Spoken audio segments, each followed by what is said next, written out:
बादशाहत बडगाम जुल्म और वफा की कहानी। बादशाहत बडगाम में एक जालिम बादशाह हुकूमत करता था। अस्सलामु अलैकुम।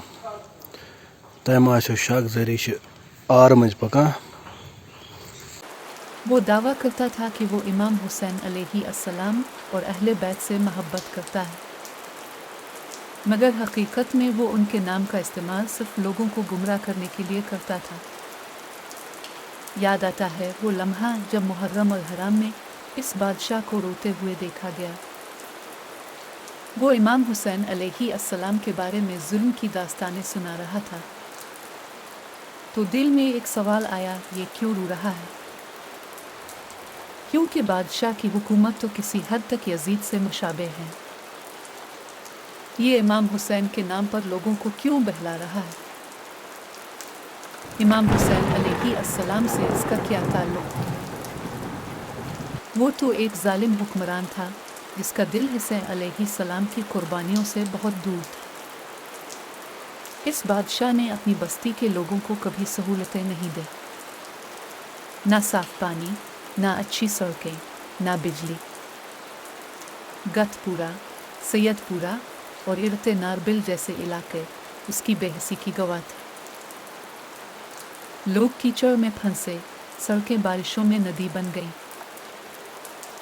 औरतें जो अपने घरों में पानी लाने के लिए कई मील चल कर आती थीं, सर्दियों में फिसल कर गिर जाती थी, और ये सब महज जिंदगी गुजारने की एक कीमत थी।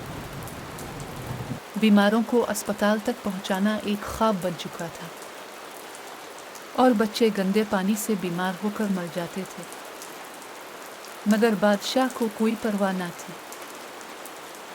इसे अपनी बादशाहत और अपनी आरामदेह जिंदगी से गरज थी। बस्ती के बुजुर्गों में हसन, हुसैन और अली थे, जिनकी बातों में एक ऐसी हिकमत थी जो आज भी लोगों के दिलों में जिंदा थी। इनकी नसीहतें, इनकी कुर्बानियाँ लोगों को आज भी रोशनी देती हैं। हसन फरमाया करते थे, जो अर्थ के नेक बुजुर्ग थे, बर्दाश्त और सब्र से बड़ा कोई हथियार नहीं। हुसैन जो गतपुरा गांव के बुजुर्ग थे, हमेशा एक कौल नकल करते, जालिम के सामने खामोशी इख्तियार करना खुद जुल्म है। अली एक कौल नकल करते हैं जो गांव सैयदपुरा के बुजुर्ग है, हक बात कहो चाहे वो तुम्हारे खिलाफ ही क्यों ना हो। ख़वातीन की सफ़ में भी बीबी फ़ातिमा अलैहा सलाम और बीबी ज़ैनब अलैहा सलाम के नक्शो कदम पे चलने वाली मिसालें थीं, जिन्होंने हमेशा जुल्म के ख़िलाफ़ आवाज़ बुलंद की और अपने आप को कुर्बानियों के लिए पेश किया। वो हमें सिखाती हैं कि कभी भी जुल्म के सामने सर ना झुकाओ। नौजवानों में उमर, खालिद, आसिम, अशफाक मला, मुजम्मिल मीर, हारून वानी और मंजूर मीर जैसे लोग थे, जो अपने खून में हुसैन अलैहि सलाम की मोहब्बत रखते हुए हक के लिए आवाज़ बुलंद करते थे। वो कहते थे, दुनिया बदल चुकी है, लेकिन हमारे गांव में आज भी अंधेरा है। हम खामोश नहीं रहेंगे, हम जालिमों के सामने नहीं झुकेंगे। आज भी यजीद की तरह के हुक्मरान जिंदा हैं, जो अपने इस्लाम और खूबसूरत नामों की आड़ में जुल्म व जबर करते हैं। उन्होंने अपने अमल से साबित कर दिया है कि वो यजीद की पैरवी कर रहे हैं। और जान लो, जिस तरह यजीद का नाम आज नफरत की अलामत बन चुका है, वैसे ही ये बादशाह भी एक दिन मिट्टी में दफन हो जाएगा।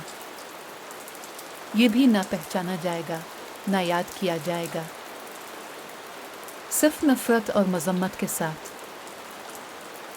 जब लोग इसका नाम लेंगे तो सिर्फ इबरत के तौर पर, मगर इमाम हुसैन अलैहि सलाम का नाम हमेशा जिंदा रहेगा।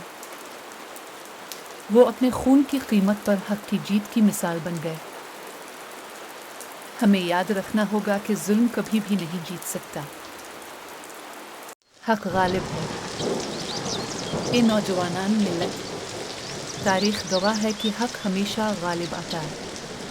ظلم و ستم کے بادل چھٹ جاتے ہیں لیکن حق کا سورج ہمیشہ چمکتا رہتا ہے۔ یزید اور اس کے ساتھیوں کا نام تاریخ میں کہیں نہیں ہے۔ ظالم حکمرانوں کا نام کبھی بھی عزت سے نہیں لیا جائے گا، ان کا انجام عبرتناک ہوا۔ حق ہمیشہ غالب آتا ہے، ظلم مٹ جاتا ہے، مگر حق باقی رہے گا۔ ہم سب کا ایمان ہے کہ امام حسین علیہ السلام نے جو قربانی دی وہ رہتی دنیا تک یاد رکھی جائے گی، ان کی عظمت کا چرچا ہمیشہ زندہ رہے گا۔ ویسے ہی ظالم حکمران کا نام تاریخ میں اگر رہیں بھی تو بدنام زمان کے طور پہ رہتا ہے اور قبر میں اس کا اجر بڑھتا رہتا ہے۔ یہ پیغام بڑگام کے گمنام بادشاہ کے نام۔ This content is not PDP sponsored as we consider them mere sedict against Tipu Sultan.